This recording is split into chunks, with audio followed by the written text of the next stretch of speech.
கர்த்தருக்கு ஸ்தோத்திரம். இந்த நாள் தேன் துளி நிகழ்ச்சியிலே உங்களை நான் மீண்டும் சந்திப்பதில் அதிக மகிழ்ச்சி அடைகிறேன்.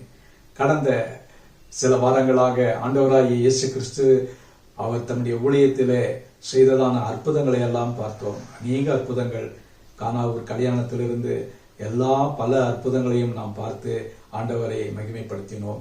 இந்த நாளில கூட ஆண்டவராய் இயேசு கிறிஸ்து பரத்துக்கு ஏறுகிறதற்கு முன்பாக அவர் செய்ததான கடைசியான ஒரு அற்புதத்தை இந்த நாளிலே பார்க்க போகிறோம். இந்த நாளிலே இயேசு உயிர்த்தெழுந்து விட்டார். அதன் பின்பு அவர் சீஷர்களுக்கு காட்சியளித்தார்.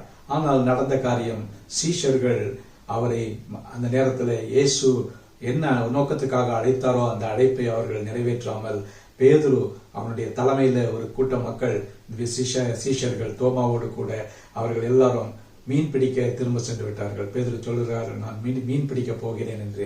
அவர்களும் திரும்ப மீன் பிடிக்க போனார்கள். ஆனால் ஆண்டவராய் இயேசு கிறிஸ்து அவர்களை விடவில்லை.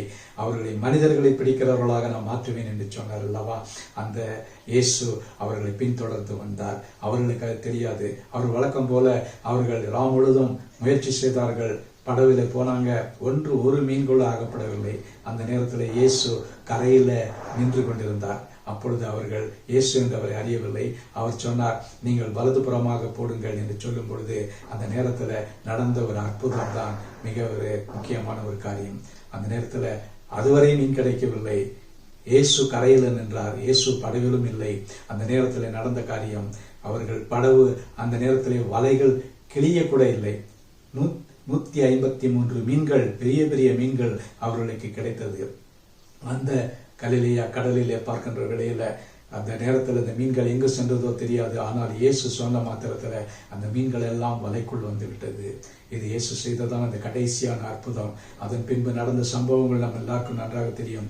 இயேசு அவர்களுக்கு கறி அடுப்பை மூட்டி அவர்களுக்கு அப்பத்தை சுட்டுக் கொடுத்தார். மீனை பொரித்த மீன் கொடுத்தார். அவர்கள் அதிகமாக ஆசீர்வதிக்கப்பட்டார்கள். இயேசு அவர்களுடைய தேவைகளை சந்திக்கிறவர்.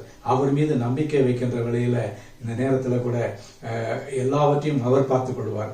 அவர்கள் இயேசுவனுடைய ஊழியத்தை செய்யும் பொழுது அவர்கள் தேவைகள் சந்திக்கப்படும் என்பதை மிக தெளிவாக சொல்லியிருக்கிறார். அதன் பின்பு நடந்த காரியங்கள் நமக்கு நன்றாக தெரியும்.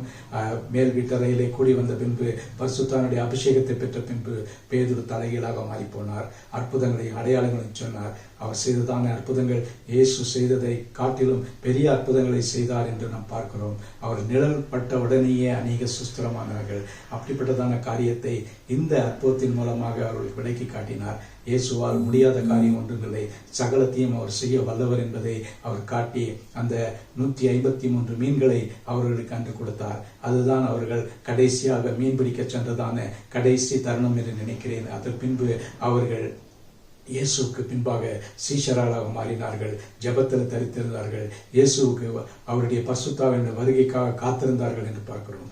நம்முடைய வாழ்க்கையில கூட இந்த நாளிலே இந்த அற்புதத்தை பார்த்த நாமும் கூட இயேசு நம்முடைய வாழ்க்கையிலும் மிகுந்த பெரிய அற்புதங்களை செய்ய வல்லவர் என்பதை பார்த்து நாம் அவருக்கு நன்றி சொல்லுவோம். தொடர்ந்து பெரிய அற்புதங்களை எதிர்பார்ப்போம். நம்முடைய வாழ்க்கையில கூட நாம் நினைக்கிறதற்கும் எண்ணுவதற்கும் அதிகமான அற்புதங்களை நம்முடைய ஆண்டவராய் இயேசு கிறிஸ்து செய்ய வல்லவர். ஒரு பாடல் எனக்கு ஞாபகத்துக்கு வருது. அற்புதம் அற்புதம் இயேசு எனக்கு, யோசனை கர்த்தராம் வல்ல மீட்பராம், பாவம் சாபம் யாவும் மீட்டு என்னை ரட்சித்தார், கர்த்தருக்கு ஸ்தோத்திரம் என்று அந்த பாடல் வருகிறது. நான் சிறு பையனா இருக்கும்போது அந்த பாடலை பாடுகிறேன். ஆகவே இயேசு என்று சொன்னால் அற்புதத்தின் ஆண்டவர். அன்றும் அவர் நேற்றும் இன்றும் என்றும் மாறாதவர். இந்த நாளிலும் உங்களுடைய என்னுடைய வாழ்க்கையில கூட அற்புதத்தை நிகழ்த்த வல்லவராய் இருக்கிறார். கர்த்தருக்கு மகிமை உண்டாக நாம் வாழ்வோம். இந்த நாளிலே கிறிஸ்துமஸ் காலங்களுக்குள்ளாய் நாம் கடந்து போகிறோம். கர்த்தர் இந்த கிறிஸ்துமஸ் காலங்களிலே நம்மை ஆசீர்வதிப்பாராக. நல்ல ஆண்டவரே, நன்றியோடு துதிக்கிறோம், ஸ்தோத்திரிக்கிறோம். நீர் ஆண்டவரே கடைசியாக இந்த உலகத்தை விட்டு செல்வதற்கு முன்பாக செய்த அற்புதத்தை இந்த நாளிலே பார்த்தோம். எங்களுடைய வாழ்க்கையிலும் இப்படிப்பட்டதான அற்புதங்களை நாங்கள் எதிர்பார்த்து வாழ நீங்க எங்களுக்கு உதவி செய்ய வேண்டுமா ஜெபிக்கிறோம். மீட்பர் இயேசுவின் நாமத்தில் ஜெபிக்கிறேன் நல்ல பிதாவே. ஆமேன் ஆமேன். கர்த்தர் உங்களை ஆசீர்வதிப்பாராக. இந்த நாள் ஒரு அற்புதத்தின் நாளாக உங்களுக்கு அமையட்டும்.